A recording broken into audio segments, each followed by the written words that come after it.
And today we're continuing our discussion of Epictetus's Enchiridion, also known as the Handbook. Now, in the previous video, we talked about desire and aversion. We talked about what we should pursue in life, what we can control, and what we can't control.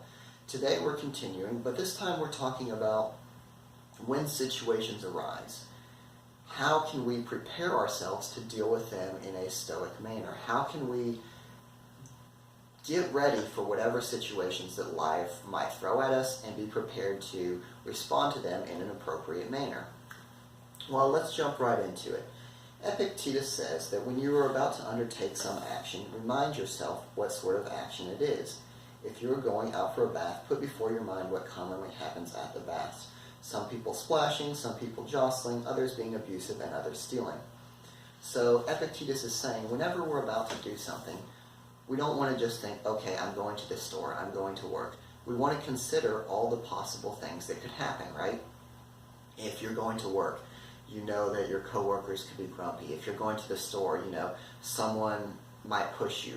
The product that you want to buy might not be in stock, right? So Epictetus is saying, think of all these things before we even go, before we even undertake this action, because by doing so, we're already going to be aware. We're going to be thinking about these things, so they're not going to surprise us. We're already going to be expecting them.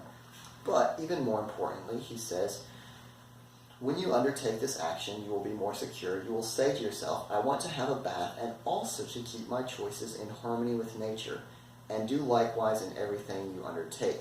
So if anything gets in your way when you are having a bath, you will be ready to say, I wanted not only to have a bath, but also to keep my choice in harmony with nature, and I shall not keep it so if I get angry at what happens.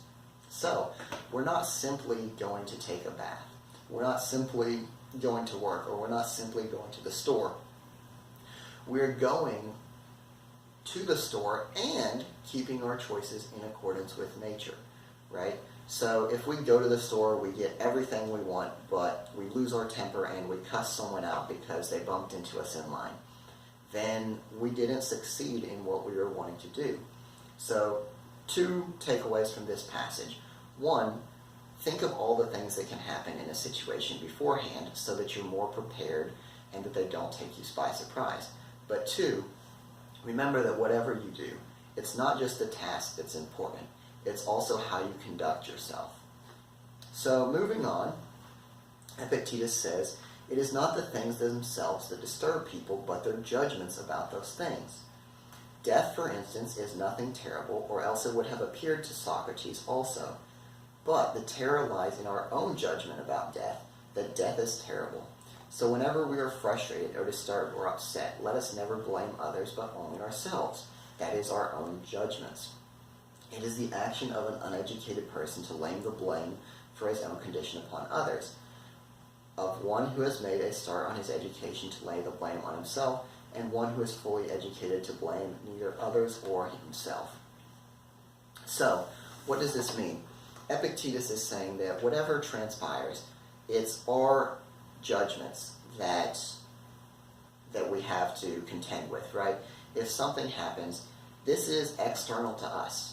We can't control it. It's all about how we react. And notice that he says, the uneducated man blames others, right?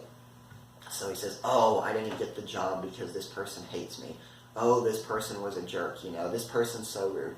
He blames others. The one who's begun to study blames himself. He says, woe is me. I didn't do this right. I didn't do that right. But the one who's educated blames neither others nor himself. Now, how can this be? For anything that happens, someone has to be wrong, someone has to be right. Someone has to be at fault, someone has to be the instigator. Someone has to be the victim or the perpetrator. So how can Epictetus say that the one who is fully learned in philosophy blames neither others or himself? Well, he answers that for us in the next passage. He says, do not ask things to happen as you wish, but wish them to happen as they do happen, and your life will go smoothly. So, what he's saying is that things are going to happen, right? External to us, we can't control. We can't control if we get in a car wreck. We can try to drive carefully, but once it happens, it's beyond our control. The external world is not our fault, right? So we have to accept whatever externals go around us, but what we can control is our internals. We can control how we react to situations. So from my understanding and my summary of Stoicism essentially would be that we accept the externals, we accept what life throws at us, and we only control our reactions. We control ourselves, right? Our behaviors.